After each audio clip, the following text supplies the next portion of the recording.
Good evening everyone. आज हमारे साथ एनएफएस एक्सपर्ट टॉप में रोशन शेट्टी हैं। रोशन शेट्टी ने English Premier League and Hero ISL youth games में Hero I League and Reliance Foundation youth sports ऐसे बड़े बड़े नेशनल लेवल टूर्नामेंट्स में इन्होंने एज एन कमेंटेटर जॉब किया हुआ है।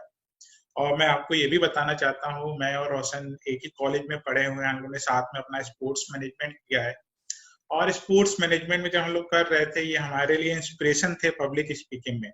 कभी भी क्लास में कोई भी आपका प्रेजेंटेशन हो, डिबेट हो, ये अपने कॉन्फिडेंस और कन्विंसिंग पावर से हमेशा इनविंसिबल रहे थे। इनसे जीतना आसान नहीं था।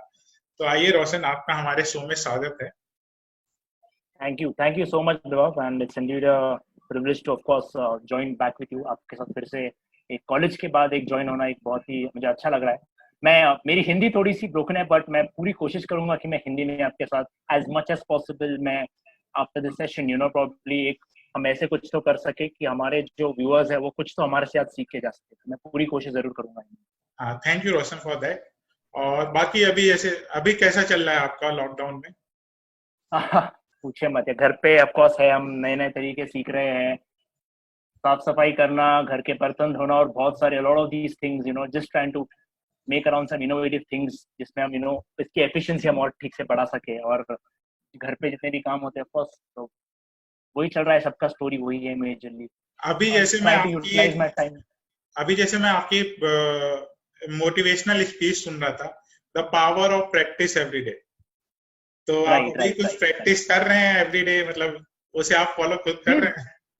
जी जरूर। जी जरूर, ऑफ कोर्स ऐसे टाइम में हम बहुत ऐसा होता है कि आप जब आप आपके फ्लो से टूट जाते हो काम के, तो देन एक बहुत एक ऐसा एक कंप्लेसेंसी बैठ जाती है आपके दिमाग में कि you don't want to do anything, you probably just want to keep sleeping around. But I think उसको तोड़ के मैंने as as much as I am working out my physical body, मैं मेरा मेंटल माइंड भी बहुत उसको वर्कआउट करता हूँ मैं, in terms of reading a lot of articles. और उसके अलावा हम जब कमेंट्री की बात करते हैं तो उसको हमको प्रैक्टिस करना पड़ता है। अगर हम कोई एक डमी मैच उठा के हम उसके ऊपर वॉइस ओवर देखे, तो ये सारा प्रैक्टिस तो चलती ही रहता है। बिकॉज अगर ये प्रैक्टिस टूटता है तो coming back to that point is very difficult. So then it's better you keep practicing, even let's say 10 minutes, 15 minutes, कुछ तो हम बात करके, and it just keeps the flow alive. तो अभी आप यहाँ कब पहुंचे हैं, लेकिन यहाँ तक पहुंचने के लिए आपकी जर्नी कहाँ से शुरुआत हुई थी? आप अपनी जर्नी बता सकते हैं एज एन कमेंटेटर, आपकी जर्नी कहाँ से शुरुआत हुई? Okay, I think मैं if I have to start with the root कि जहाँ से शुरू हुआ, मैं जिस एरिया में रहता था पुणे में, वहाँ पे एक बहुत बड़ा फॉलोइंग था फुटबॉल का। मतलब हमारे यहाँ पे बहुत सारे फॉरेनर्स रहते थे। मतलब हमारा जो एरिया था वहाँ पे ओमान के, यमन के, कुछ इंग्लैंड के, एंड हम लोग some of the few Indian families used to stay there in this location. तो वहाँ पे फुटबॉल का एक बहुत बड़ा क्रेज था। I am talking about this era of let's say 98, 99, 2000 से 2004 तक की बात है कि ऐसे टाइम पे Indian football was nothing in comparison to what is today. तो वो टाइम पे इंग्लिश प्रीमियर लीग होता था कि उसका बहुत बड़ा फॉलोइंग रहता था। हम मैनचेस्टर यूनाइटेड की बात करते हैं, आर्सेनल, चेल्सी। और हमारे यहाँ पे ये जो बच्चे थे, ओके, इन लोग एवरीडे फुटबॉल खेलते थे। फुटबॉल का कल्चर बनाया था उन लोगों ने आसपास। एंड जब मैं इस लोकेशन में शिफ्ट हुआ तो ऑफकोर्स हम एक ऐसे उसके पहले मैं ऐसे लोकेशन में रहता जहाँ पे क्रिकेट बहुत खेला जाता था। एंड देन सडनली जब मैं यहाँ पे आया तो मैंने देखा कि एक चेंज है। यहाँ पे सब लोग फुटबॉल खेल रहे हैं, फुटबॉल की बातें कर रहे हैं। एंड पहले पहले आपके दिमाग से बाउंसर पे जाता था कि ये किस गेम्स की बात कर रहे हैं। And then slowly slowly slowly slowly मैं सिचुएशन में मैं उनके साथ मिलता गया, मैं उनके साथ खेलना शुरू किया मैंने।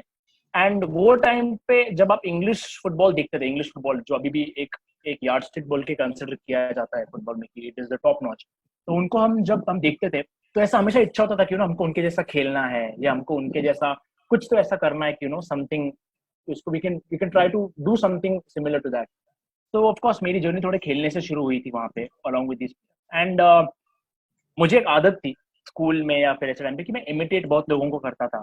एक मैं टीचर्स हुए या फिर कोई कोई एक्टर हुआ या फिर कोई ऐसे कमेंटेटर्स हुए। तो देन जब मैं फुटबॉल देखना शुरू किया मैंने वो टाइम पे, तो मुझे एक आदत बन गई थी कि इन कमेंटेटर्स को मैं इमिटेट करता था। ये बहुत पहले की बात है, फर्स्ट 2002 जब ये इनविंसिबल्स का एरा था आर्सेनल का, या फिर जब एक मैनचेस्टर यूनाइटेड का क्लास ऑफ 92 का एरा था।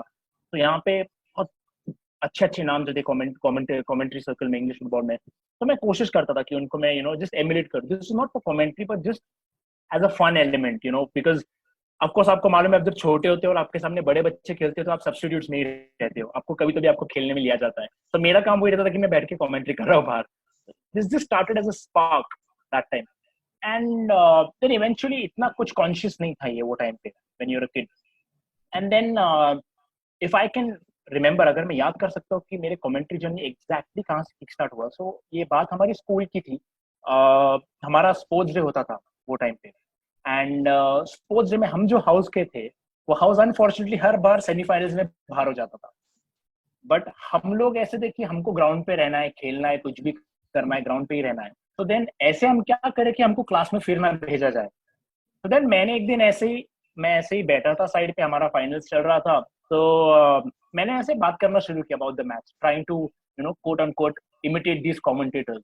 एंड मेरे जो कोच थे, स्पोर्ट्स के कोच थे, उन्होंने मुझे सुना पीछे से बात करते टाइम अबाउट ऐसा। तो बोले एक काम कर, वो मुझे शेट्टी बोलते थे, शेट्टी एक काम कर, वहां पे माइक है, तू ये जो कोट ऑन कोट ये जो बड़बड़ तू ये जो बड़बड़ तू इस पे कर रहा है, तू जाके माइक पे कर ले। So then I'm like, okay. So I can remember this is how my commentary journey started consciously, I can say. And then after that, जब मुझे समझा कि this can this probably start my ऐसे हम वो टाइम पे होता था कि साइड बाय साइड कुछ ना हम करते हैं। तो देन ऑफ कोर्स मैं खेलता भी था प्रोफेशनल, मतलब मैं क्लब्स में खेलता था, पुणे के कुछ क्लब्स थे उधर मैं खेलता था। एंड ये साइमल्टेनियसली चल रहा था। तो मैं ऐसे करता था कि एक आपका जो एज होता है, लेट्स से 15 to 20, जहाँ पे आप अपने आपके स्किल्स डेवलप करते हो। सो मैंने सोचा कि क्यों ना हम इस स्किल को डेवलप करते हैं, जब हम बात करते हैं पब्लिक स्पीकिंग की। तो देन मैं जो लोकल फुटबॉल टूर्नामेंट्स होता था, कोई मुझे बुलाता नहीं था वो टाइम पे भी, बट मैं फिर भी जाके वहाँ पे मैं कमेंट्री करता था, जस्ट बैठे बैठे, अगर किसी का माइक होता है या फिर किसी का कुछ होता है। एंड स्लोली एंड स्टेडीली इसका एक्सेप्टेंस आने लग गया था, क्योंकि ये एक ऐसा सा बंदा है जो आता है, जो बात करने में अच्छा है उधर फुटबॉल के बारे में। स्लोली स्लोली लोकल टूर्नामेंट्स में करते गया। और इसी बीच कुछ कमेंटेटर्स थे वो टाइम पे, इंडिया के senior commentators. I was in touch with them, मतलब मैं बालेवाड़ी पे वो टाइम पे, पुणे एफसी बहुत बड़ा नाम था, तो बालेवाड़ी में आई लीग के मैचेस होते थे। तो वो टाइम पे कुछ कमेंटेटर्स थे, एक्स इंडिया प्लेयर थे कुछ, जो कलर कमेंटेटर बोल के आते हैं। तो मैंने I just went directly and I just spoke to them one day कि कि मुझे ऐसा ऐसा करना है, I want to become a commentator. I was probably just in 10th or 11th standard. तो उन्होंने हंसा और मुझे कहा कि तुम बहुत यंग हो, बट आपका जज्बा अच्छा है, आपका इच्छा अच्छा है, तो you can probably try. I just kept in touch with them, for some time. And then simultaneously जब मेरा 10th खत्म हुआ, जब मैं जब मेरा कॉलेज शुरू हुआ, मैं simultaneously लोकल टूर्नामेंट्स को मैं खेल रहा, बट तभी तक मेरे कुछ ऐसा कॉन्शियस दिमाग में नहीं था कि मुझे कुछ कमेंट्री करना है या कुछ करना है। ये चढ़ा था अंटिल एंड आई थिंक ये बात 2013 2014 की है, जहाँ पे पुणे में एक टूर्नामेंट हो रहा था, हमारे सिम्बायोसिस ने ही इसको कंडक्ट किया था। It was called the Blackbone Rovers talent hunt. So उसमें हमारे जो करंट इंडियन कैप्टन है सुनील छेत्री और Robin Singh and Curtis Osano Bengaluru FC के, वो एज अ गेस्ट वहाँ पे आए थे। तो यहाँ पे कुछ बच्चे थे जो यहाँ से सिलेक्ट होकर ब्लैकबोन रोवर्स जाने वाले थे वहाँ पे। तो देन उस टूर्नामेंट में मैं कमेंट्री कर रहा था, just as sitting aside, and I knew who's organizing it, being a part of the event culture as well. So then अभी मुझे थोड़ा सा ऑफकोर्स नर्वस फील हुआ, सुनील छेत्री आए हैं, इनके सामने मैं कैसे कमेंट्री करूं, बट फिर भी मैंने अपने आप पे भरोसा रखा, बिकॉज वो he's at the top, right? Then थोड़ा सा you feel that nervousness when you're just nascent in that field. तो मैंने कहा कि इनके सामने कैसे करूं, बट फिर भी मेरे जो आसपास जो लोग थे वो टाइम पे, स्पोर्ट आई लव करके कंपनी था, उनके जो फाउंडर्स थे, अमयरोडेकर हुआ या कौन भी, इन लोगों ने मुझे बहुत सपोर्ट किया वो टाइम पे कि नहीं आप करो। एंड जब तो ऐसा टाइम आया कि सुनील छेत्री मेरे साथ बैठे हैं, रॉबिन सिंह मेरे साथ बैठे हैं, और मैं उनके साथ बैठ के मैं कमेंट्री कर रहा हूँ, और वो भी बीच बीच में उनके एक्सपर्ट कमेंट्स दे रहे थे। एंड वो टाइम पे मुझे याद है कि सुनील भाई ने मुझे कहा कि you should actually think of taking this as a career. उन्होंने मुझे गाइड किया कि आप आप कंसिडर कीजिए, आप अच्छा बात करते हो, you may not know where you may end. And उसके बाद ऐसा टाइम है कि एक्चुअली थॉट कि अगर इनसे आ रहा है ये चीज, अगर सुनील छेत्री जैसे पर्सनालिटी से आ रहा है, तो I think I should probably try it. तो ऑफ कोर्स एजुकेशन चली रहा था साइड पे, मेरी स्पोर्ट्स कंपनी चली रही थी। तो 2016 आई रिमेम्बर, या 2016 के आसपास मेरे जो सीनियर कमेंटेटर है, I was campaigning for something, मुझे कॉल आता है, मुझे ऐसे 2-3 मिस कॉल आके गए उन senior, very big name of course वो टाइम पे। तो मुझे उनके 2-3 मिस कॉल्स आए थे, and you have the surprise element कि अरे बाप रे इन्होंने मुझे क्यों फोन किया एंड 3 मिस कॉल्स क्यों है इनके. तो मैंने उनको कॉल बैक किया तो उन्होंने कहा कि रोशन एक नया टूर्नामेंट शुरू हुआ है रिलायंस फाउंडेशन यूथ स्पोर्ट्स के नाम से and I have been seeing you know with your social media timelines and everything की आपको कमेंट्री का अच्छा है, so why don't you just try. तो उन्होंने मुझे ऑफ कोर्स मेरा ऑडिशन मांगा, मुझे एक मैच दिया गया और उसके ऊपर मुझे कमेंट्री करना था and they immediately liked it. So the next thing I know मुझे शाम में फोन आता है कि रोशन ऐसा ऑडिशन दीजिए एंड मुझे रात के 12 बजे बोलते हैं कि आपको 4-5 बजे के आसपास सुबह बॉम्बे आना पड़ेगा, नवी मुंबई में. आई एम लाइक बाप रे ये बहुत जल्दी शूट हो गया. So then I went live as a commentator first time in 2016 with the Reliance Foundation Youth Sports. Of course, there were 4 games in a day at a stretch, and this is how officially my journey started. And of course, उसके बाद जैसे मैंने Reliance Foundation किया, हमारे जो director थे वो time पे director producer Sunny Sudarshan sir हुआ या फिर अनिल चैटर्जी था, तो इनकी मेरी कमेंट्री बहुत अच्छी लगी. तो 2017 के स्टार्ट में आई थिंक हम पढ़ ही रहे थे together if I am not wrong at MBA. 2017 के स्टार्ट में आई लीग का सीजन चल रहा था एंड मुझे पहला मैच के लिए बुलावा आया. महाराष्ट्र डर्बी था, one of the biggest clash, DSK Shivajians and Mumbai FC playing. तो मुझे फोन आया मेरे डायरेक्टर कि रोशन ऐसा ऐसा है, मैच है, would you want to commentate. So I am like okay of course I would love to, why not. So then 2017 में मैंने मेरा आई लीग डेब्यू किया. I was one of the youngest if I'm not wrong, 23 years 3 months था मैं. One of these youngest commentators, Debayan and Tejo, he was one of the youngest commentators. So then 2017 में मुझे थोड़ा confidence आया कि जब मैंने आई लीग किया कि चलो I think there is something in this, you know, for commentary. And of course ये live stream था वो टाइम पे, games 10sports.com पे आता था, iLeague.org पे आता था. But again आई लीग करना ये मेरे लिए एक बहुत बड़ी बात थी, मेरे लिए लिटरली एक ड्रीम कम ट्रू था. I wanted to become a player. I had a dream of becoming a player and playing for my country. But I believe भगवान का कुछ ये था कि you know if not playing, but you can do something at a national level. So 2017 में I think क्या मैंने आई league का मेरा डेब्यू किया. I got to do matches of East Bengal. I got to do matches of Bengaluru FC. मुझे सुनील छेत्री जो match में खेल रहे थे मैंने उसके ऊपर भी कमेंट्री किया. उनके मैच के बाद जब मैं मिला उनको मैंने बताया कि सुनील भाई आपने उस दिन मुझे कुछ सजेशन दिया था, उसको मैंने सीरियसली कंसिडर किया and here I am today commentating for your games. He was very happy and you know he like it, keep going, अच्छा किया करो. 2018 आई वाज अगेन कमेंटेटिंग मैं रिलायंस फाउंडेशन का one of the senior commentators बन चुका था वो time पे. एंड फाइनली 2019 में ऐसा समझा कि I was still not considering this as a career, to be very honest. एक simultaneous some career बोल के हम समझ चला सकते थे, because I was a freelancer. So freelancer का of course I don't know how many of you all will know about how freelancer journey is. आपको जब काम होता है तो you have a lot of work, but when you don't, there's nothing. So 2018, 19-20 का जो season था वहाँ पे मुझे हमको समझ में आया कि हमारा जो प्रोडक्शन था कि star sports would be broadcasting the final match. So of course I had a dream. Okay जब मैंने कमेंट्री शुरू किया था कि a very wild dream, you know, कि वो टाइम पे ESPN स्टार स्पोर्ट्स साथ में थे. It was the biggest thing ever on Indian television. तो मैंने ऐसा सोचा कि एक दिन शायद मैं उस नेटवर्क के लिए काम कर पाऊँ, व्हाटएवर इट इज. तो मुझे ऑफ कोर्स मेरे जो प्रोडक्शन हेड उनका फोन आया कि रोशन ऐसा है, स्टार स्पोर्ट्स ब्रॉडकास्ट करने वाला है, तो they want you know to you know probably take the proceedings. And मेरे साथ वो टाइम पे पुलस्ता था जो इंडियन फुटबॉल कम्युनिटी के बिगेस्ट नेम है, वन ऑफ अलॉन्ग विद आनंद त्यागी जी और बहुत सारे लोग. तो ऐसा फाइनलाइज हुआ कि मैं और पुलस्ता था हम लोग दोनों फाइनल्स में कमेंटेट करने वाले हैं. तो that was the top point for me, having started my career in let's say 2009-10 as a local commentator to you know getting at a national level at Asia's biggest, not even India, Asia's biggest sporting network. So of course that was a dream come true for me in 2019. And of course uske baad you know you break the shackles and you know you get into the new zone altogether. उसी बीच में 2017 में मैंने of course pro kabaddi के लिए मैंने audition भी दिया था. वो टाइम पे बहुत सीनियर कमेंटेटर्स के साथ मैंने मेरा ऑडिशन भी दिया था and I made it to the top few and I was supposed to get contract, but I don't know for what reason it did not pan out. But I had created a dent enough to you know in that circles to probably get a chance someday later. So जो someday later था ये Reliance Foundation Youth Sports के साथ हुआ मेरा. And उसके बाद यार जैसे आपने कहा कि English Premier League and Hero ISL youth game ये फर्स्ट टाइम हो रहा था इंडिया में, जहाँ पे आर्सेनल एंड लेस्टर सिटी जैसे टीम्स यहाँ पे आने वाले थे. तो लाइक आई सेड, जब मैं बचपन में इंग्लिश प्रीमियर लीग देखता था मैं, तो मुझे ऐसा कभी लगा भी नहीं था कि I would be associated in it in any way possible, like you know, and it was the first time in India that ये कुछ हो रहा था। And of course being associated with it, आप जब कमेंट्री में आर्सेनल की नाम लेते हो या फिर लेस्टर सिटी का नाम लेते हो, ऑफ कोर्स वो टूर्नामेंट में बहुत सारे हाइलाइट्स थे। रिलायंस फाउंडेशन यूथ चैंप्स की जो टीम थी, उन्होंने आर्सेनल को हराया, and that was that was a very very memorable tournament for me. या if I could put it in a nutshell, of course, बहुत लंबे में समझा दिया, but this is how my journey was.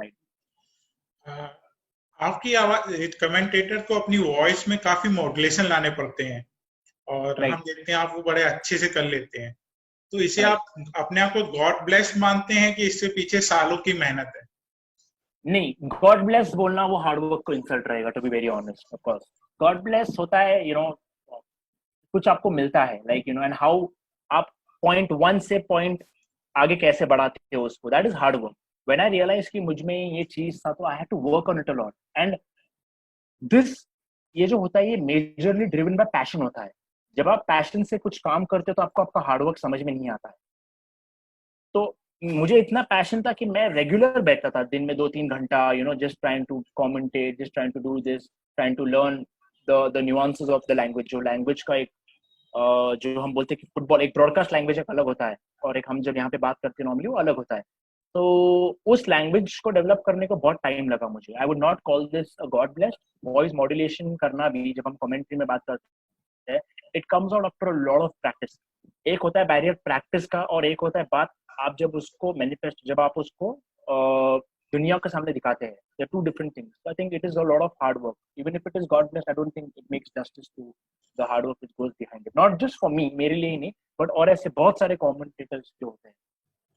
जो भी आपको सोशल मीडिया पे फॉलो करता है, आप नीता अंबानी के साथ नजर आते हैं, आप धनराज सर के साथ नजर आते हैं, आप दीपक हुड्डा के साथ नजर आते हैं, मतलब एक आपकी लाइफ एकदम ऐसे लगता है आप एकदम ड्रीम लाइफ जी रहे हैं, जो हर किसी की ड्रीम होती है। तो इस जर्नी में आपके हमेशा हाई हाई रहे हैं कि लो भी आए हैं, तो आप अपने लो पॉइंट्स के बारे में बताएंगे? सी, फर्स्ट ऑफ ऑल, हम एक ऐसे दुनिया में रहते हैं कि everyone is used to portraying just their highs, nobody talks about their lows, to be very honest.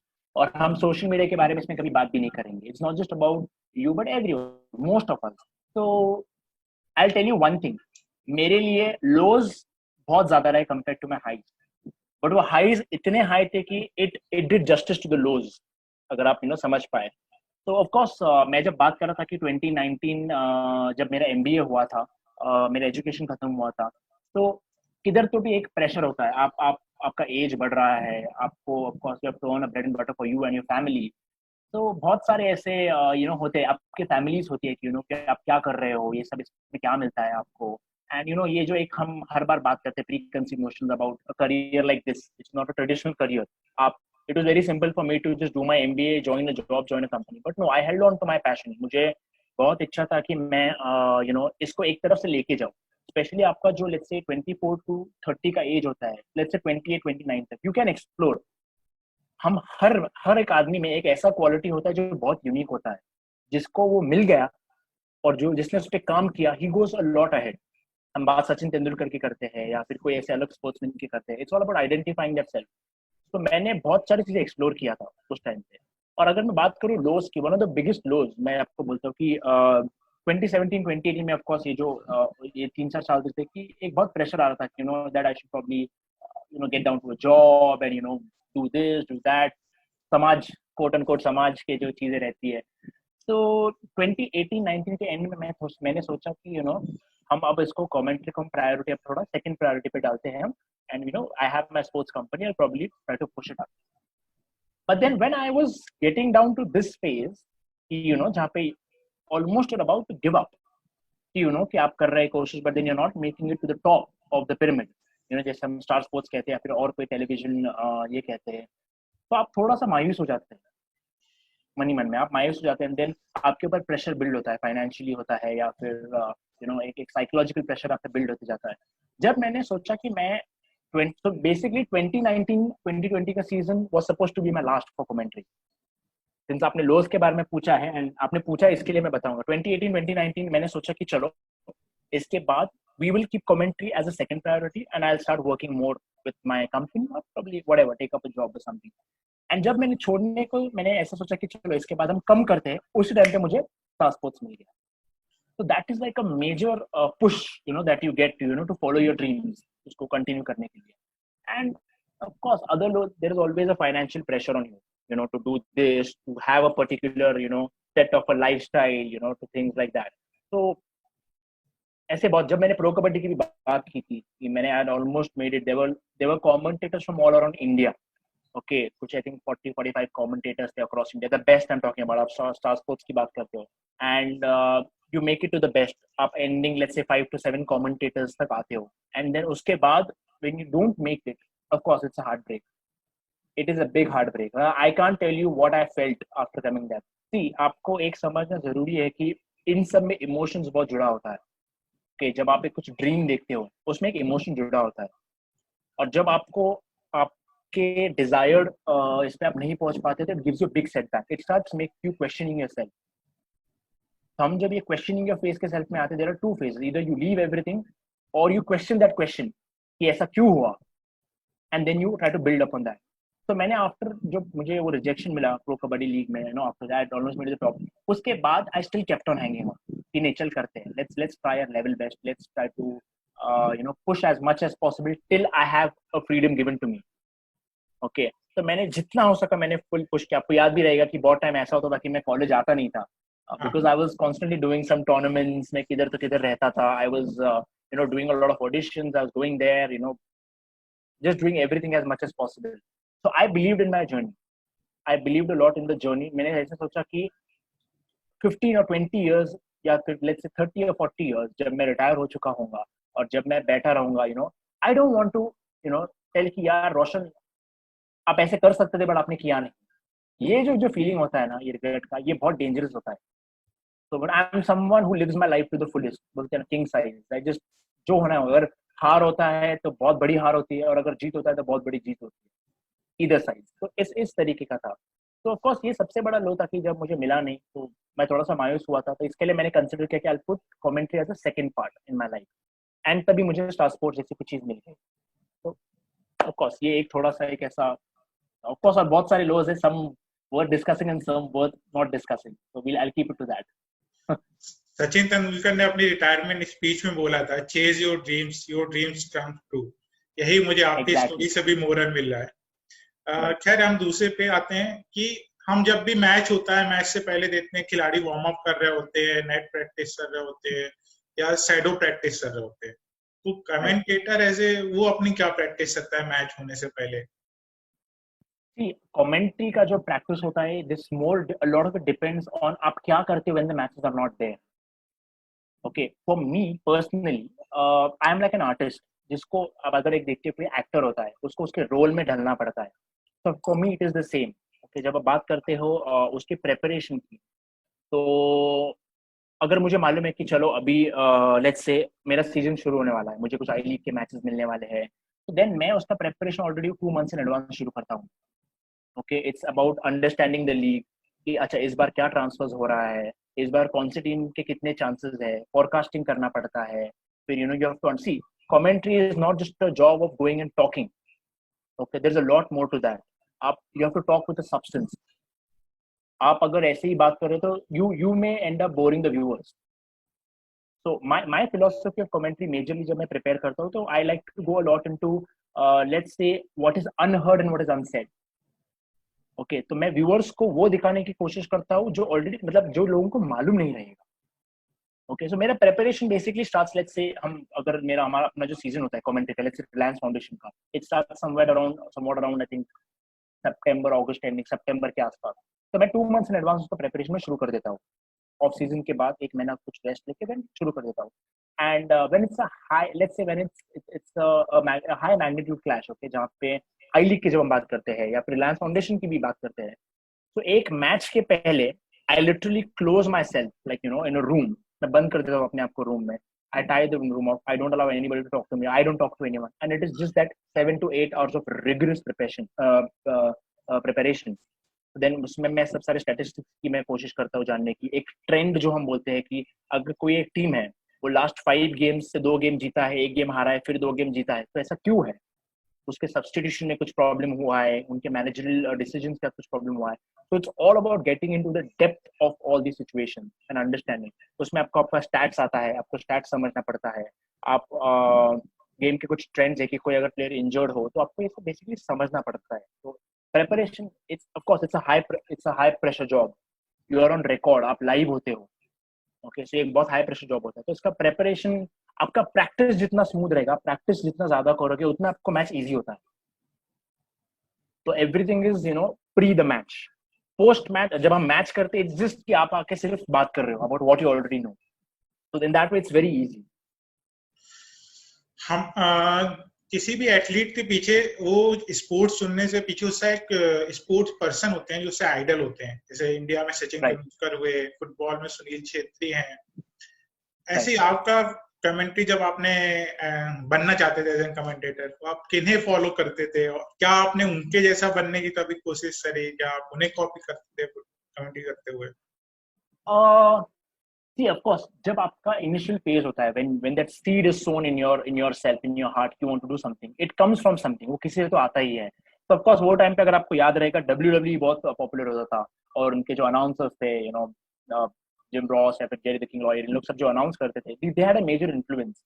It basically starts with announcing, वो जो करते हैं कि weighing 350 pounds from blah blah blah blah blah, the big show. So ये मैं imitate करता था। इसको मैं इमिटेट करने की कोशिश करता था। एंड आप जो वॉइस मॉड्यूलेशन की बात करते हैं, वो अनकॉन्शियसली मैंने सबकॉन्शियस माइंड में मैंने उसको इनग्रेन कर लिया मैंने अपने आप में। तो ऑफ कोर्स ये तो थे। And then I also had someone like a Martin Tyler और पीटर ड्यूरी, जो one of the biggest names in English Premier League football. ये मेरे कुछ बहुत जिनको मैं एक्चुअली मानता था कमेंट्री सर्कल में। जॉन हेल्म भी थे, जो एक बहुत बड़ी नाम है कमेंट्री सर्कल में। तो इनको मैं आइडलाइज करता था वो टाइम पे। एंड ऑफ कोर्स इनके ये जैसे कमेंट्री करते हैं, इसको बहुत ऑब्जर्वेशन करना पड़ता है आपको कि हाउ डू दे कमेंटेट। अगर मैच 90 मिनट्स का है तो 90 मिनट्स के मैच में ये मतलब किस इनका ब्रेकडाउन कैसे होता है, how much importance do they give to let's say the statistics, how much importance they give to play by play commentary, how much importance they give to trying to understand what the situation is, how much importance do they give to try to forecast कि ये match में क्या होने वाला है, क्या हो सकता है। तो मेरा आइडियाज ऑफ कोर्स यही थे। And of course Indian commentary में वो टाइम पे नोवी कपाड़िया सर एक बहुत बड़े नाम थे, जहाँ पे जब is called the encyclopedia of Indian football. तो इंडियन कॉन्टेक्स्ट में ये भी थे। और सुमन चक्रवर्ती, जो of course a very senior commentator, of course he was one of the ones who was responsible for me coming into the commentary industry. तो ये कुछ कमेंटेटर्स थे जिन्होंने मुझे बहुत मेजरली इन्फ्लुएंस किया मेरे ऑफ कोर्स स्पोर्ट्समैन भी बहुत सारे थे, बट कमेंटेटर्स की अगर हम बात करें तो ये कुछ नाम थे जिन्होंने बहुत इन्फ्लुएंस किया। हमारे व्यूअर्स स्पोर्ट्स ब्रॉडकास्टिंग के बारे में जानना चाहते हैं, जैसा हमारा शो इस पे बेस्ड है। बेसिकली स्पोर्ट्स ब्रॉडकास्टिंग में देखता हूँ एक अम्ब्रेला टर्म है जिसके अंदर कई सारे कंपोनेंट्स होते हैं, और आपने भी इतने कई सारे नेशनल लेवल टूर्नामेंट्स में काम किया हुआ है, तो आप इस टर्म के बारे में ज्यादा अच्छे समझा पाएंगे, उससे क्या कंपोनेंट्स होते हैं, वो हमारे व्यूअर्स को बताइए। if अगर मैं लेमन टर्म्स में बात करना चाहूँ तो बेसिकली आप sports broadcast is basically what all the live coverage of sporting events, अगर मैं उसमें बताना चाहूँ, उसमें रोल होता है कुछ लोगों का जो आपको एक स्टोरी टेलिंग करते हैं, they tell you story, narrate करते हैं आपको। सो इन सब को आप स्पोर्ट्स ब्रॉडकास्टर बोल सकते हो। अभी उसमें आते हैं स्पोर्ट्स कमेंटेटर्स, उसमें आते हैं स्पोर्ट्स एंकर्स, उसमें आते हैं इन स्टेडियम अनाउंसर्स, उसमें आते हैं टीवी प्रेजेंटर्स जो इन स्टूडियो जो काम करते हैं। ये सब ब्रॉडली एक स्पोर्ट्स ब्रॉडकास्ट के अम्ब्रेला के अंदर आ सकते हैं। Of course, the production side of it is different. Production is a part of sports broadcast. तो उसमें हमारे जो डायरेक्टर होते हैं, जो प्रोड्यूसर्स होते हैं, जो बनाते हैं कंटेंट लाइव मैच के लिए, ये अलग होता है। बट स्पोर्ट्स ब्रॉडकास्टर हम बात करते हैं टेलीविजन की, या फिर लेट्स से लाइव स्ट्रीम की इंटरनेट पे, या फिर even radio for that matter. All of these broadly fall under let's say a sports broadcaster. आपने अभी स्पोर्ट्स ब्रॉडकास्टिंग में कमेंटेटर्स के बारे में बताया, तो आप जैसे हर कोचेस से टाइप्स होते हैं, तो आप कमेंटेटर्स से टाइप्स के बारे में बता सकते हैं? Surely. तो क्या होता है कि देर आर बेसिकली, आप जब स्पोर्ट्स ब्रॉडकास्टिंग और स्पोर्ट्स कमेंट्री की बात करते हैं तो majorly there are two types of commentators. एक होता है जो हम कहते हैं लीड कमेंटेटर, और someone whose a play by play commentator. Okay, जब आप मैचेस देखते हो तो मेजर प्रोसीडिंग्स ये लीड कमेंटेटर करता है। And the second type is someone what you call as a colour commentator. Okay, ये कलर कमेंटेटर्स वो होते हैं जो हम एक्स इंडिया प्लेयर्स बोलते हैं या फिर एक्स इंटरनेशनल रहते हैं। तो मेजरली क्या होता है, ये दोनों का एक पेयर होता है कमेंट्री बॉक्स में। तो एक लीड कमेंटेटर होता है जो प्ले बाय प्ले कमेंट्री की बात करता है कि कैसे चल रहा है, और इनके ऊपर मेजर हम जो स्किल्स की बात करते हैं, वॉइस मॉड्यूलेशन या फिर एनालिटिकल या फिर पैशन, तो इनके ऊपर वो रिस्पॉन्सिबिलिटी रहता है कि how do they convey the proceedings of the match. और हम जब देखते हैं कि जो कलर कमेंटेटर रहता है, इनका हम बेसिकली एक्सपर्ट एडवाइस बोल के लेते हैं हम, कि लेट्स से हम रिप्लेस में हम मोस्टली हम कलर कमेंटेटर्स को लेते हैं कि play by play commentator replace पे कलर कमेंटेटर्स आते हैं to add their knowledge of कि ये क्यों हुआ, या ये गोल कैसे हुआ, या फिर ये क्रिकेट का शॉट कैसे आया। तो these are the two major types of commentators, play by play commentator और ऑफ कोर्स एक जो लीड कमेंटेटर होता है, और एक कलर कमेंटेटर जो एनालिस्ट के रोल पे बेसिकली आता है। This how it is. जैसे आपने रेडियो की बात करी, तो जब पहले टीवी पे मैचेस ब्रॉडकास्ट नहीं होते थे, लोग रेडियो पे सुनते थे, तब कमेंटेटर का जॉब होता था मैच को विजुअल प्रेजेंट करना उसके माइंड में, जो भी उसे सुन रहा है। आज हमारी टेक्नोलॉजी काफी एडवांस हो चुकी है, हमारे फोन पे मैचेस आते हैं, तो इससे एज एन कमेंटेटर आपका जॉब इजी हुआ है कि डिफिकल्ट हुआ है? नहीं, see technological updating is certainly help it. हम जब रेडियो कमेंट्री की बात करते थे, हम स्टार्ट करते हैं इनिशियल डेज से, जब बीबीसी ने फर्स्ट फुटबॉल मैच इंग्लैंड में, या फिर there are lot of stories, हम कुछ कहते हैं ऑस्ट्रेलिया से शुरू हुआ, कुछ कहते हैं इंग्लैंड में शुरू हुआ। तो वो टाइम पे सबसे बड़ा चैलेंज होता था कि टेलीविजन का माध्यम जब इतना स्ट्रॉन्ग नहीं था, रेडियो बहुत स्ट्रॉन्ग था वो टाइम पे, हम बीबीसी रेडियो की बात करते हैं। तो वो टाइम पे कमेंटेटर्स जो थे, इनके ऊपर एक बहुत बड़ा चैलेंज था, क्योंकि इनके ऊपर जो व्यूअर है या जो ये सुन रहा है, he is creating an image in his mind. कि जब हम बात करते हैं कि लेट्स से अभी अभी के हम जमाने में बात करते हैं कि इफ लेट्स से अग्वेरो होता है मैन सिटी का, if he is taking and running the ball, तो उसका जो हम एक अंडरस्टैंडिंग और उसका जो नरेट हम पास करते थे, उसको जो स्टोरी टेलिंग करते थे, वो व्यूअर्स के दिमाग में एक इमेज क्रिएट करता था। So I consider that time as a more challenging part than something which is now. कि वो टाइम पे आपके पास ज्यादा टेक्नोलॉजी नहीं था, आपके पास आज जैसे हम स्टैटिस्टिक्स के लिए बहुत सारे हम टेक्नोलॉजी का यूज करते हैं, तभी उतना नहीं था। It was majorly everything was manual.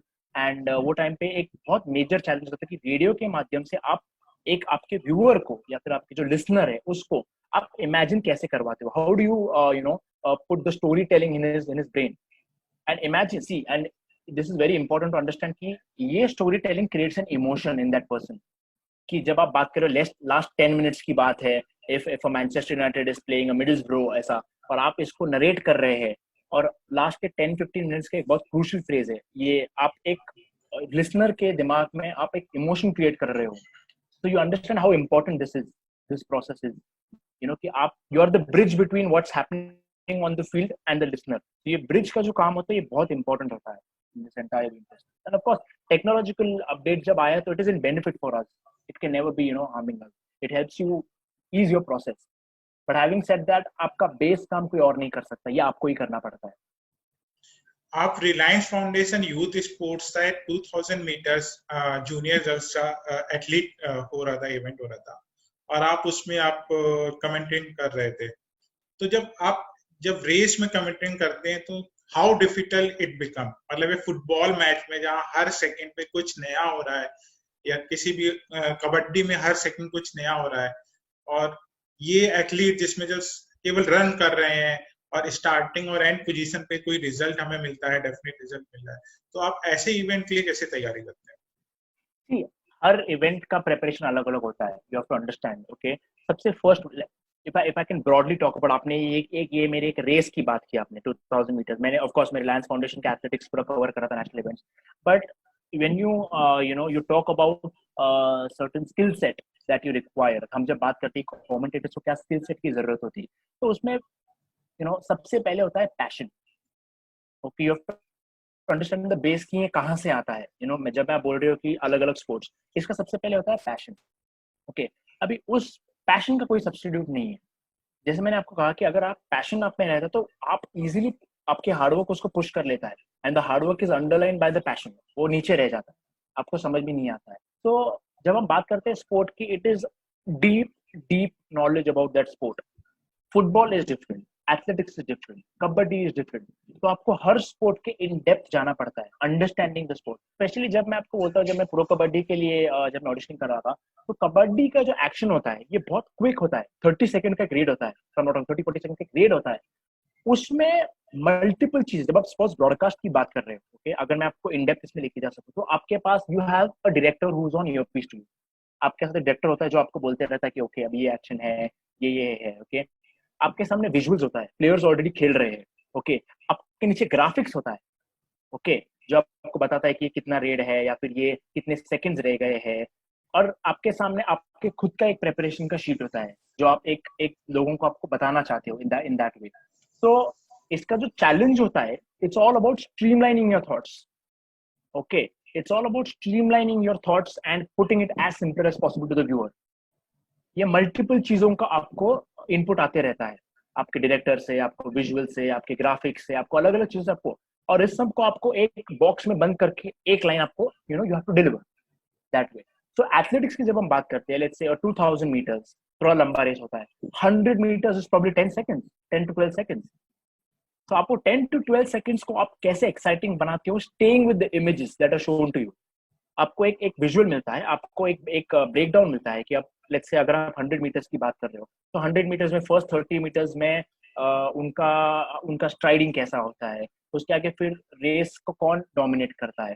तो आपको ये पहले आपके माइंड में आपको मालूम रहना चाहिए, ओके, कि अगर आपके माइंड में मालूम नहीं है, there is no substance, then you can't commentate on that sport. जब मैं कबड्डी के लिए प्रिपरेशन कर रहा था, जब प्रो कबड्डी लीग लॉन्च हुआ था, बहुत सारे रूल्स को चेंज किया गया था। द बिगेस्ट बीइंग कि ये मड से ये मैट पे आया था ये। तो उसके बाद बहुत सारे रूल्स चेंज किए गए so that the sport is made exciting. And I mean I give credits to the makers of pro kabaddi league को, इतना बढ़िया स्पोर्ट बनाया है इसको। ट्रेडिशनल इंडियन स्पोर्ट है, इतना बढ़िया बनाया है कि it is one of the top viewed sports in a country after IPL. Pro kabaddi league आता है, if I am not wrong. तो देन दैट वे हर स्पोर्ट का प्रिपरेशन अलग होता है, ओके। उसका of course you first have passion, when you, अगर आपको स्पोर्ट्स का अंडरस्टैंडिंग ही नहीं है तो आप बात नहीं कर सकते। मैं in my school and college days I have been a 400 metre hurdler, okay. So मुझे एथलेटिक्स का इन एंड आउट मालूम है, and not just a hurdler, I have won at the district level, at the state level. So then as a sportsman मुझे मालूम होता है कि 2000 metres का एक जो कोचेस जो अपने स्टूडेंट्स को ब्रेक डाउन देते हैं कि बाबा पहले 1000 मीटर कैसे करोगे, फिर उसके बाद के 200 मीटर्स आप कैसे करोगे, फिर बाद के 800 मीटर्स, लास्ट के लेट्स से व्हाटएवर 100 मीटर्स आप कैसे फॉलो करते हो। तो मुझे ऑलरेडी एक आइडिया होता है उसके बारे में, ओके। बट आपको बहुत सारे एथलीट से बात करना पड़ता है, ओके, जब आप प्रिपरेशन की बात करते हो, तो अंडरस्टैंड द स्पोर्ट। तो इसका मेजर जो पार्ट है, जो आपने बोला कि अलग अलग sports, it's about understanding the sport first. I mean to tell you that, मैं there are very few days कि जब मैं स्पोर्ट को एज अ स्पोर्ट एंजॉय करता हूँ मैं, ओके, एज अ व्यूअर। मैं जो भी कमेंटेटर्स होते हैं, मैं कोई बोलता हूँ कि you have to have the point of view of a commentator जब आप कोई स्पोर्ट व्यू कर रहे हो। आई डोंट रिमेम्बर व्हेन मैंने ऐसे बैठ के match as a viewer enjoy किया है मैंने। मेरे हर बार मेरा जो एक व्यू होता है वो एज अ कमेंटेटर होता है, अरे ये क्या बोल रहा है, ये किस तरीके से बोल रहा है, ये कब का क्यों बोल रहा है। So I am not enjoying my game as a viewer. I think of recently मैंने ये शुरू किया रहेगा कि after my season is over, I sit back and enjoy, grab some popcorn and watch the sport as a sport and not from the point of view of a commentator. So the answer to that is every sport का different होता है। आपके analytical skills बहुत matter करते हैं इसमें, हर sport को understand करने में, अलग अलग sports को understand करने में, and that's what pushes it forward. अभी हमने देखा है कि जितने भी स्टार स्पोर्ट्स ने जैसे जो रीजनल लैंग्वेज होती है उसमें कमेंट्री प्रोवाइड करना चालू की है to popularise the sports in the deeper areas of the rural areas of India. तो आप इसे कितना इम्पोर्टेंस मानते हैं कि स्पोर्ट्स को बढ़ावा देने के लिए, स्पोर्ट्स कल्चर को बढ़ावा देने के लिए इंडिया में?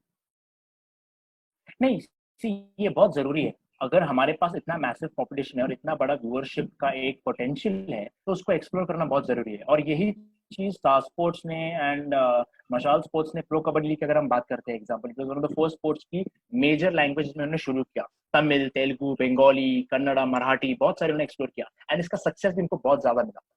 बिकॉज हम जो हमारा मदर टंग होता है, हम कोई भी दूसरे लैंग्वेज से ज्यादा उसको रिलेट ज्यादा करते हैं, ओके। आज अगर ऑफकोर्स मेरे मदर टंग का तो कमेंट्री है नहीं, हम जो बात करते हैं तो उसका कोई मदर टंग का कमेंट्री है नहीं।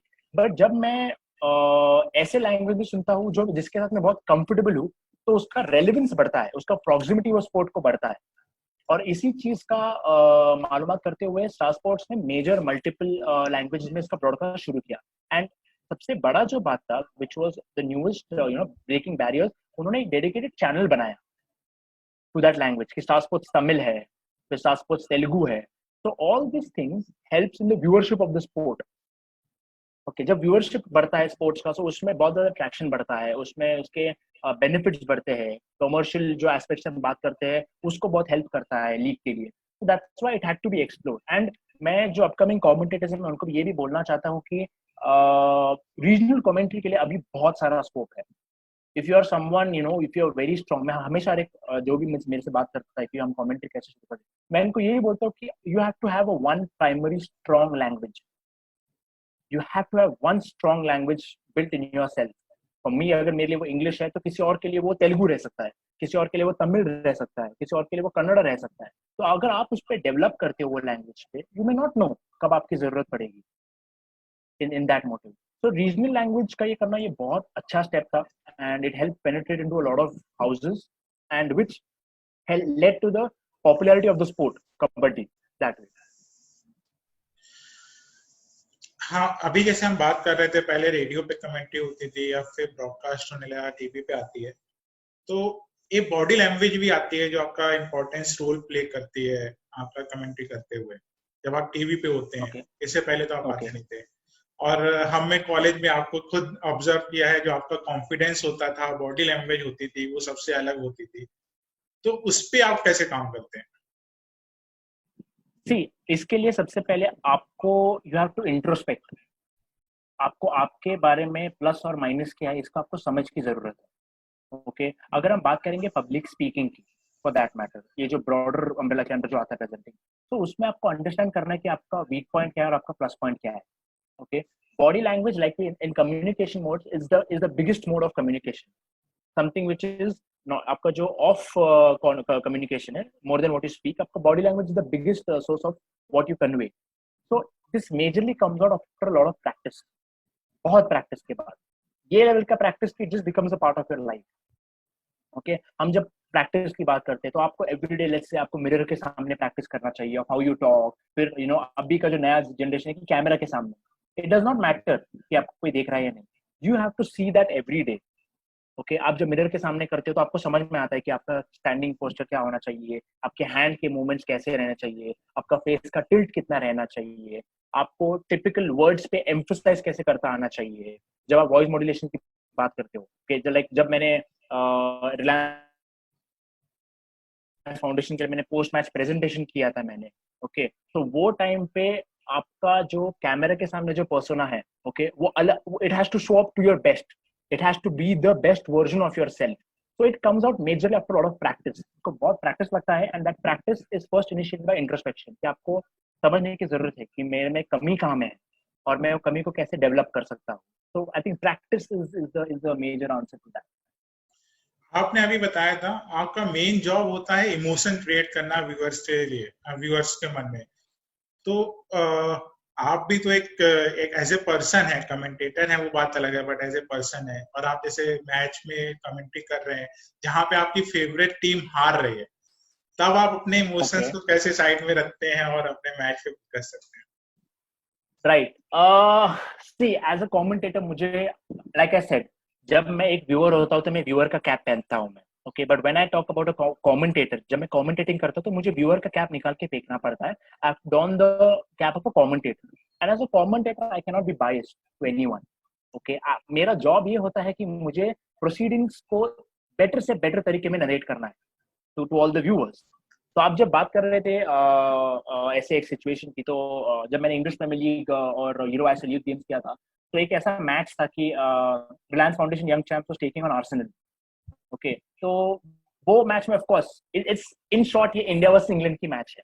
ओके, तो मन में आपको लगता है कि अरे रिलायंस फाउंडेशन यंग चैंप्स को जीतना चाहिए, यू नो, एक होता है आपके मन में कि नहीं होना चाहिए. एंड फॉर मी, जब मैंने वो व्यूअर का कैप मैंने उठा के फेंक दिया तो मुझे वो थॉट्स आते ही नहीं है पहले बात. ओके, मैं एक बहुत क्रिटिकल मोड में जाता हूँ, understanding of you know how the game can go, but still at the back of the mind आपकी एक छोटी सी खुशी रहती है.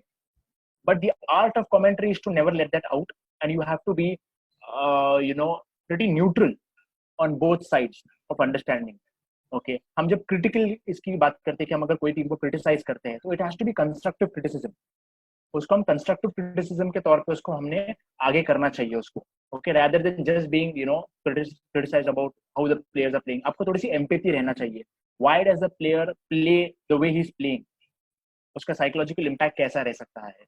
So it's all that. So of course, to answer that question, I don't have any favoritism when I am doing commentary. It can never work that way. Then I would never be a commentator. I'll always be a viewer. क्या कभी आपके साथ ऐसा हुआ है कि केवल आपकी आवाज सुन के कोई आपका फैन आपके पास आया और बोला हो sir I am huge fan of yours, और मैं कोई भी स्पोर्ट्स वॉच करता हूँ तो सोचता हूँ कि आप कमेंट्री करते हो, ऐसा कभी हुआ है आपके साथ? So yes, why? I would not know why, of course. And this was when मैं Reliance में मैं regular commentator हो चुका था मैं, okay, and being one of the senior commentators there. So कुछ एक chunk of viewers होते हैं, तो वो आवाज को पहचान जाता है, ओके, कि उनको मालूम है कि अच्छा चलो ये बंदा है, और ऑफ कोर्स आपका नेम फ्लैश किया जाता है कमेंट्री के जब मैच स्टार्ट होता है। तो रिलायंस फाउंडेशन के टाइम पे भी मेरे साथ ही हुआ था कि एक जो एक एविड फैन रहता है रिलायंस फाउंडेशन यूथ स्पोर्ट्स का, मेजर प्लेटफॉर्म है, तो उनके जो रेगुलर व्यूअर्स होते हैं उन्होंने मुझे पहचान लिया था। तो मैं आई थिंक मैं बॉम्बे में ही मैं I was doing covering the premier league youth game, वही टाइम पे कुछ फैंस थे जो वहाँ पे आए थे मैच देखने के लिए, जो regular. So they came up to me, ki, sir, are you Roshan Shetty? So I'm like, yes, sir, we have been hearing your voice, and you're doing a fabulous job commentating. The way you take your high points of a commentary, it is something which is it's very very good. Of course, ये एक आपको ऐसा लगता है कि आपके काम की पावती है कि जब आपको व्यूअर्स आपको पहचानते हैं, जबकि आपका चेहरा भी देखा नहीं जाता है और सिर्फ आपको आपके वॉइस से आपको पहचाना जाता है। So that is of course मुझे ऐसा लगता है कि I've done my job well. If I can bring a recall value to someone in their minds कि अगर मुझे आके कोई बोलता है तो then I think I'm doing a decent job. आपने इंटरव्यू की शुरुआत में बताया था आपकी एक स्पोर्ट्स कंपनी भी है, तो आप उसके बारे में थोड़ा कुछ बताएंगे अपने दर्शकों को? So okay, so it's basically it's a sports management company called Sportitude. It is made by the word sport and attitude. उसको जोड़ के हमने Sportitude बनाया था। मतलब जब पहले से नेम जोड़ने का काम चल रहा था, जैसे नमो रागा, आपने पहले से ट्रेंड अपना लिया था। हाँ, ऑफ कोर्स, क्योंकि ये जो ट्रेंड था ये इंटरनेशनली बहुत ऑलरेडी एग्जिस्टिंग था। तो मैंने ऑलरेडी मेरे जो कुछ मैं जिनको फॉलो करता हूँ ये ऑलरेडी उनके कंट्रीज में अलग अलग देशों में बहुत फेमस था कि स्पोर्ट्स एंटरप्रेन्योरशिप 2013 2014 में ये इतना बड़ा नहीं था। आई थिंक पुणे में गिने चुने कुछ कंपनी थे, स्पोर्ट आई लव था जो सिम्बा से इनिशिएटिव था। फिर उसके बाद जब मैंने आई थिंक मैंने 2014 के एंडिंग में मैंने मेरा कंपनी लॉन्च किया था, एंड ऑफ कोर्स मैं वो टाइम पे कॉलेज में था 2019 में। तो जब मैंने उसको लॉन्च किया था ये बेसिकली एक फंडामेंटल आइडिया से आया था कि मैं I could have been a sportsman for my country, but मेरा सबसे बड़ा जो ड्रॉबैक था कि I did not get enough exposure, मुझे एक्सपोजर नहीं मिला कॉम्पिटिशन्स के लिए, and that's where I led की that led to me not becoming a sportsman. So यही लाइंस पे मुझे एक थॉट आया कि मेरे साथ जो मे भी हुआ है वो मैं आने वाले जनरेशन के साथ मुझे नहीं चाहिए, ऐसा होना चाहिए। I have to develop a lot of talent for that तो जब मैंने शुरू किया मैंने इसको एज अ प्लेटफॉर्म मैंने शुरू किया इसको कि यहाँ पे आके let's conduct a lot of events. कि पहले आपको याद होगा कि जो जेडपी के मैचेस होते थे हमारे स्कूल में, सुब्रतो मुखर्जी होता था, वो साल में 2 टूर्नामेंट्स होते थे, एलएसए एक टूर्नामेंट, और साल भर बच्चों को कुछ करने को नहीं मिलता, फिर से उनको नेक्स्ट ईयर रुकना पड़ता था उसको। तो इन थॉट्स पे मैंने ऐसा डिसाइड किया कि why not develop a platform कि हम लेट्स से 6 महीने में एक बार या फिर 6 महीने में 2 बार हम ऐसा कुछ हम टूर्नामेंट्स कंडक्ट कर सकते। तो इस बेस पे हमने स्पोर्टिट्यूड बनाया था उसको वो टाइम पे, एंड ऑफ कोर्स ये एक कंपटीशन प्लेटफॉर्म रहते चलते चलते बहुत सारा हम लोगों ने इवेंट किया। मैंने 2 नेशनल लेवल के इवेंट्स किए स्केटिंग में, और हमारा एक ऐसा आइडिया था कि जो स्पोर्ट्स को एक्सपोजर नहीं मिला है उन स्पोर्ट्स को हम सामने लाएंगे। तो उसमें स्केटिंग हुआ, उसमें फुटबॉल वो टाइम पे इतना एक्सपोजर नहीं था, आईएसएल आने के पहले की बात है ये। तो फुटबॉल हुआ वो टाइम पे, रग्बी हुआ, एंड ऐसे बहुत सारे स्पोर्ट्स थे जिनको हमने स्केटिंग में एक नेशनल इवेंट कंडक्ट किया था जहाँ पे ऑल ओवर द कंट्री से अराउंड 650 पार्टिसिपेंट्स हमें मिले थे। This was when I was still in college. तो this was a major feat, and मुझे एक ऐसे इंटरव्यू में पूछा गया था कि आपका एज अ एंटरप्रेन्योर आपका बिगेस्ट अचीवमेंट क्या होगा। तो मैं इसको ये नहीं कहता हूँ कि मैंने कहाँ पे आज कंपनी मैंने रुकाया है या फिर आज हम जो कर रहे हैं। मैंने 20 इयर्स के उम्र में मैंने किसी को तो कुछ जॉब दिया था, मैंने कुछ तो इनकम जनरेट करने की कोशिश की थी, वट एवर इट इज। तो आई थिंक ये मेरे लिए वो एज में बहुत एक छोटा सा एक अचीवमेंट मेरे लिए रहेगा। एंड ऑफ कोर्स नाउ अभी हम we are doing school sports programmes हम करते हैं, स्कूल पुणे में है, कुछ कर्नाटका में है, तो हम we are doing some of these sorts. So it's now एक मेजर स्पोर्ट्स प्लेटफॉर्म देने के बदले we are become more of a sports management company now, which includes academies, which includes sports tourism, which includes let's say sports psychology, sports nutrition. And last year ही हम लोगों ने real Madrid foundation के साथ tie up किया था हम लोग कि हमारे कुछ गिने चुने बच्चों को हम वहाँ पे एज एन एक्सपोजर हम लेके जा सकते हैं. A lot of these things are going on.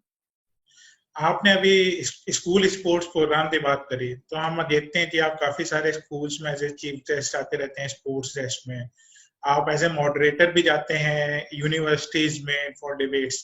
तो वहां पे आपका रोल कैसे डिफरेंट होता है और वो कमेंट्री से कैसे डिफरेंट हो जाता है नॉर्मल स्पोर्ट्स कमेंट्री से? आई थिंक मैं इन सबको कोट अनकोट एक परफॉर्मेंस के तौर पे देखता हूँ मैं इसको.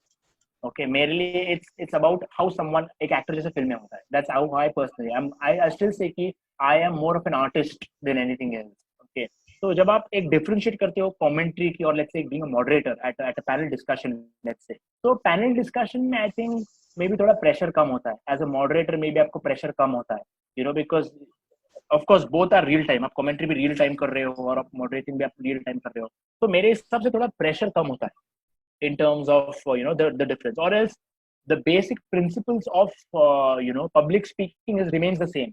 सिर्फ प्लेटफॉर्म चेंज हो जाता है कि कमेंट्री कर रहे हो या फिर आप टीवी के सामने आप लाइव एंकरिंग कर रहे हो, लाइव होस्ट कर रहे हो, या फिर आप कोई मॉडरेटर कर रहे हो. And of course related to technicality specific वो तो अलग अलग रहता है कि मॉडरेटर में आप जब होते हो तो आप आई टू आई कॉन्टेक्ट करके आप उनसे बात करते हो जो आपके पैनलिस्ट रहते हैं.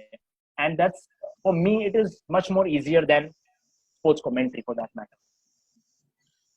रोशन, मैं आपका थैंक यू बोलना चाहूंगा. आप हमारे इस प्लेटफॉर्म पे आए, आपने अपना जो एक्सपीरियंस है वो हमारे दर्शकों के साथ साझा किया और ये काफी लंबा भी चल चुका है. हम जितना बात करते रहे ऑब्वियसली कम है, आपका एक्सपीरियंस इतना बड़ा है. आप कुछ अपनी तरफ से कुछ लास्ट में हमारे व्यूअर्स को बोलना चाहेंगे? और इसमें एक चीज मैं और चाहता हूँ आप ऐड करें. आप एज एन कमेंटेटर जो बनना चाहते हैं फ्यूचर कमेंटेटर, इंडिया में क्या कोई ऐसा कोर्स है कि वो कर सकते हैं जिससे वो कमेंटिंग फील्ड में आ सकते हैं? Okay, I think this is a very good question. मुझे बहुत लोग बोलते हैं कि कमेंट्री के लिए ऐसा कुछ कोर्स है क्या कि which can help you out. See, personally, I believe कि ऐसे कुछ कोर्स की आपको जरूरत नहीं है. Okay, कि this is something which is a skill that you have to practice all by yourself. Okay, और आज इंटरनेट का जमाना है. You are so open to access to so much information. So in that way, I would not, ऐसा commentary के लिए तो मैंने आज तक सुना नहीं कि कोई कोर्स है. In India, I don't definitely think so. Sports broadcasting के लिए there may be a course. Yes, बहुत सारे अलग अलग मीडिया चैनल मीडिया कोर्सेज रहते हैं कि sports broadcast as a subject है और एज एन इलेक्टिव सब्जेक्ट उनको होता है. बट द आर्ट वो आपको खुद डेवलप करना पड़ता है आपके इसमें. जैसे हम कहते हैं कि हम घोड़े को हम उसके खाने तक लेके आ सकते हैं, बट हम उसको खिला नहीं सकते, हम उसको वो खुद खाता है. So in the same way, if somebody asks me कि should we apply for XYZ course, ये आपको थोड़ा सा push करेगा. It will help you understand how things work, but it can't make you a commentator. That is something which you have to do all by yourself. And like I said कि आज internet का जमाना है, इतने सारे information आपको available है, तो I would not personally be in favor of telling someone कि बाबा आप commentary का course. Of course, if someone thinks कि उनका learning system is that way, then उनके लिए बहुत सही है. You have to understand कि different लोगों के लिए different होता है ये. Okay, कोई अगर let's say sports broadcasting की जब हम बात करते हैं, तो बहुत सारे sports broadcasters they come from a journalism background. कि जो ऑन फील्ड रिपोर्टिंग करते हैं वो बैकग्राउंड से आते हैं और उनका जो एजुकेशन होता है ये मीडिया कोर्सेज का एजुकेशन रहता है. मैंने एक मास्टर्स किया मीडिया एंड कम्युनिकेशन में, but how much has it helped my commentary scenes? Maybe not that much. Okay, it helped me understand how the media world works. Okay, but it is still secondary as compared to what sports commentary is और what sports broadcasting is. ये skill आपको slowly आपको with practice and उसके बाद with experience आपको develop होता है. So, I mean, I don't want, if it's someone who I know and if someone who is very close to me, I would suggest him to not, apply to these. I would not say I'm breaking these. अगर हर एक का learning system अलग होता है, if it helps them, it's important to analyze कि आपको कितना help कर सकता है ये course कैसा कोई होता है. If it can, then definitely they should go forward. Thank you Roshan. हम अपना शो यहाँ पे एंड करेंगे और हमारे व्यूअर्स जरूर इससे बाद कमेंटिंग जब वो भी कमेंटेटर बनना चाहता है उसे इस इंटरव्यू देखने के बाद बहुत हेल्प मिलेगी. और definitely I hope.